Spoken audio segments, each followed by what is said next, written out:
और अब बात देश के अलग अलग हिस्सों में बारिश और बाढ़ की। मानसून की बारिश जहां एक ओर आम आदमी के लिए राहत लेकर आती है, धरती पर अमृत की बूंदें बरसती हैं, वहीं दूसरी ओर हद से ज्यादा बारिश लोगों की जिंदगी पर भारी पड़ने लगती है। देश के कई हिस्सों में ऐसा ही कुछ देखने को मिल रहा है। बारिश की अति के कारण सैलाब से जूझ रहे लोग जिंदगी बचाने की जंग लड़ रहे हैं। देखिए रिपोर्ट।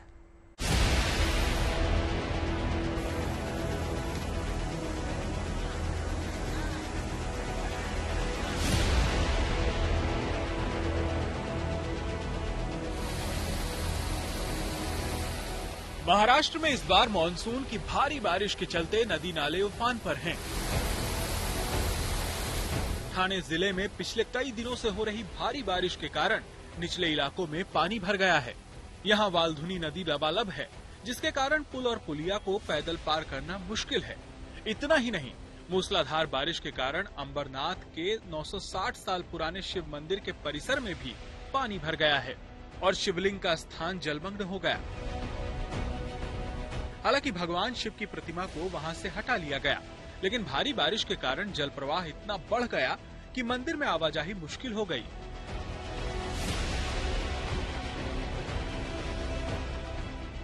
कुछ ऐसी ही स्थिति उज्जैन में भी देखने को मिली है। यहाँ शिप्रा नदी का जलस्तर अचानक बढ़ने के कारण नदी के कई घाट और छोटे मंदिर डूब गए हैं। इसके बाद शिप्रा के घाटों को खाली करवा लिया गया। बचाव और राहत कार्य के लिए टीमें भी नदी किनारे तैनात की गई हैं और लोगों को घाट से दूर रहने को कहा गया है ताकि कोई अनहोनी न घट सके। हालांकि राहत की बात यह है कि पानी जल्द ही उतरने लगा और संकट टलता नजर आया।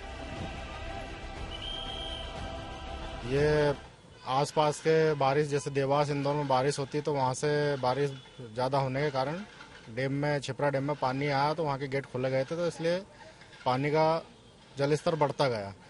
और कुछ 2 गाड़ियाँ भी फंसी हुई थी तो उनको भी हमारे जवानों की मदद से निकाला गया और हमारे DG reserve, QRT divisional reserve team यहाँ लगी हुई है। श्रद्धालुओं को समझाइश दे रही है कि गहरे पानी में ना जाएं, आज स्नान ना करें। इस प्रकार के हमारे जवानों द्वारा समझाइश दी जा रही है और अनाउंसमेंट किए जा रहे हैं। झमाझम बारिश हुई तो मध्य प्रदेश का सीहोर इलाका भी दरिया में तब्दील होता दिखा। रविवार को अचानक मौसम का मिजाज बदला तो सीहोर में बारिश होने लगी। इसके कारण लोगों को गर्मी और उमस से तो राहत मिली, लेकिन सड़कें पानी पानी हो गई और सूखे नदी नालों में भी धार चल गई। इलाके में 2-3 दिन से बारिश नहीं हो रही थी, लेकिन अचानक बादल बरसे तो जैसे धरती की प्यास बुझ गई। हालांकि उत्तर प्रदेश के कई इलाकों में बारिश के कारण नदियां उफान पर हैं, लिहाजा लोगों को जिंदगी बचाने के लिए संघर्ष करना पड़ रहा है। हरदोई जिले में नानक सागर बैराज से गर्रा नदी में आ रहे पानी से सैलाब आ गया। इसके कारण 100 से ज्यादा गांवों के 1 लाख से ज्यादा लोग प्रभावित हुए और राहत बचाव दलों को मोर्चा संभालना पड़ा है।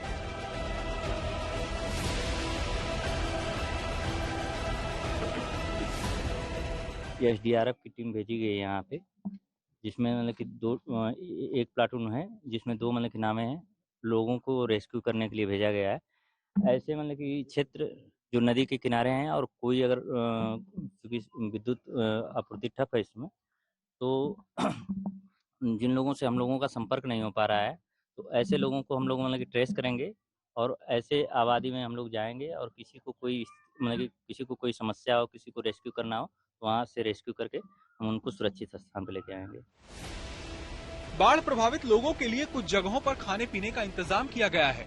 प्रभावित लोगों को खाने के पैकेट पहुंचाने का भी प्रयास किया जा रहा है, लेकिन बड़ी आबादी प्रभावित है तो सबको इंतजार है पानी उतरने का। हरदोई में शाहबाद से फर्रुखाबाद जाने वाले रास्ते पर करीब 20 मीटर सड़क और पुलिया पानी के तेज बहाव में बह गए और आवागमन पूरी तरह से ठप हो गया।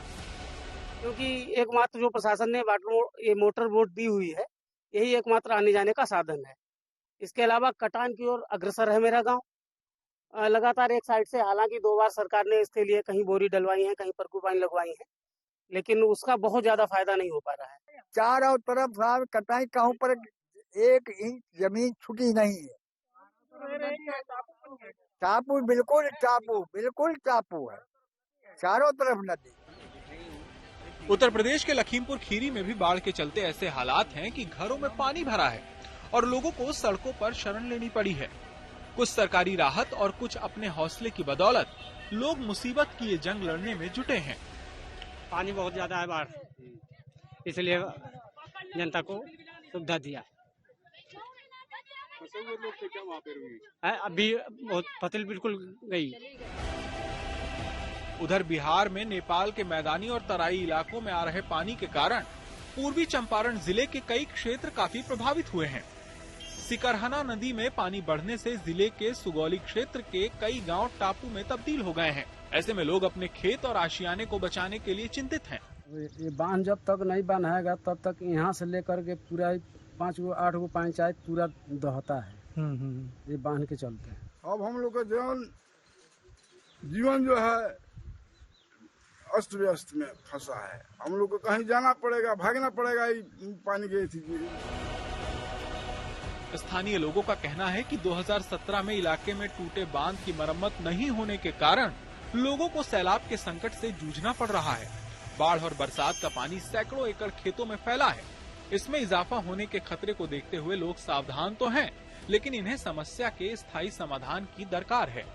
पूर्वी चंपारण से सचिन पांडे, हरदोई से प्रशांत पाठक, उज्जैन से संदीप कुलश्रेष्ठ और अंबरनाथ से मिथिलेश गुप्ता के साथ bureau report, good news today.